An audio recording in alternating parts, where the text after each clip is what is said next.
നമസ്കാരം. Raf talk ഫുട്ബോളിലേക്ക് അവർക്കും സ്വാഗതം. വേൾഡ് കപ്പിനുള്ള ബ്രസീൽ സ്ക്വാഡ് നാളെ ഗ്രഞ്ച കമോഴയിൽ ട്രെയിനിങ് ക്യാമ്പിൽ അസംബിൾ ചെയ്യാനിരിക്കെ നെയ്മർ ജൂനിയറുടെ കാര്യത്തിൽ ഒരല്പം ആശങ്കാജനകമായ വാർത്തയാണ് ഇപ്പോൾ പുറത്തു വരുന്നത്. TNT ബ്രസീലിൽ പുറത്തുവിട്ട വിവരം പല സുഹൃത്തുക്കളും ഇപ്പോൾ ഓൾറെഡി അറിഞ്ഞിട്ടുണ്ടാകും. എന്നാലും നമ്മളത് നിങ്ങളുമായിട്ട് പങ്കുവെക്കുകയാണ്.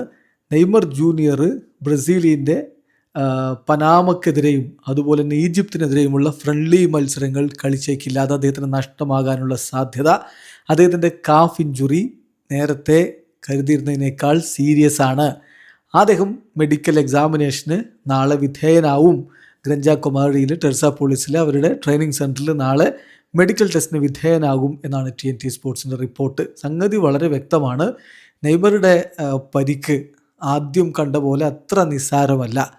അതുകൊണ്ട് തന്നെ അദ്ദേഹത്തിന് പനാമക്കെതിരെയുള്ള ഫ്രണ്ട്ലി മത്സരം മറക്കാനയിൽ 31-ാം തീയതിയാണ് നടക്കുന്നത്. ഇന്ത്യൻ സമയം പറയുമ്പോൾ ജൂൺ 1 പുലർച്ചെ നടക്കുന്ന കളിയാണത്.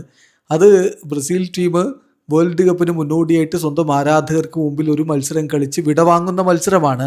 ആ കളിയിൽ നെയ്മർ ജൂനിയർ കളിക്കില്ലെന്നും ആ കളി മാത്രമല്ല, അത് നേരത്തെ തന്നെ ആ കളി ചിലപ്പോൾ കളിച്ചേക്കില്ലെന്ന് റിപ്പോർട്ടുണ്ടായിരുന്നു. അപ്പോൾ ആ കളി മാത്രമല്ല, ഈജിപ്തിനെതിരെ യുണൈറ്റഡ് സ്റ്റേറ്റ്സിൽ വെച്ച് നടക്കുന്ന സന്നാഹ മത്സരമുണ്ട്. അത് ജൂൺ 5 നടക്കുന്ന മത്സരമാണ്. ആ കളിയും നെയ്മർ ജൂനിയർ കളിക്കില്ല എന്നാണ് ഇപ്പോൾ TNT സ്പോർട്സിൻ്റെ റിപ്പോർട്ട്. അതോടൊപ്പം തന്നെ നാളെ അദ്ദേഹം ഈ ഒരു മെഡിക്കൽ ടെസ്റ്റിന് വിധേയനാകും. അത് സ്വാഭാവികമായിട്ടും ക്യാമ്പിലേക്ക് ജോയിൻ ചെയ്യുന്ന താരങ്ങളുടെ മെഡിക്കലും മറ്റുമൊക്കെ എടുക്കും. പക്ഷേ നെയ്മറുടെ കാര്യത്തിൽ പ്രത്യേകം ഈ ഒരു കാഫ് ഇഞ്ചുറി ഉള്ളതുകൊണ്ട് അത് തന്നെ ഊന്നൽ കൊടുത്തുകൊണ്ട് മെഡിക്കൽ ടെസ്റ്റ് ഉണ്ടാകും. അതനുസരിച്ചായിരിക്കും അദ്ദേഹത്തിൻ്റെ റിക്കവറി പ്ലാന് ദേശീയ ടീമിൻ്റെ ഡോക്ടർമാർ ഉണ്ടാക്കാൻ പോകുന്നത്. ഏതായാലും നെയ്മർ ജൂനിയറുടെ കാര്യത്തിൽ ഇപ്പോഴും ആശങ്കയാണ് എന്നർത്ഥം. അദ്ദേഹം പൂർണ്ണ ഫിറ്റല്ല, സ്റ്റിൽ അദ്ദേഹം പൂർണ്ണ ഫിറ്റല്ല. ഇത് ബ്രസീലിയൻ മാധ്യമങ്ങൾ നൽകുന്ന വിവരമാണ്. ഏതായാലും കാത്തിരിക്കാം. നാളെ സ്ക്വാഡിൽ അദ്ദേഹം ജോയിൻ ചെയ്തതിന് ശേഷം സ്വാഭാവികമായിട്ടും കാർലോ അഞ്ചലോട്ടി മാധ്യമങ്ങളൊക്കെ കാണുമ്പോൾ അദ്ദേഹത്തിൻ്റെ കാര്യങ്ങളിൽ കൂടുതൽ വ്യക്തത വരും. വീഡിയോ അവസാനിക്കുന്ന ഫുട്ബോൾ ലോകത്ത് കൂടുതൽ വിശേഷങ്ങളുമായി റാഫ് ടോക്സിൽ എത്താം.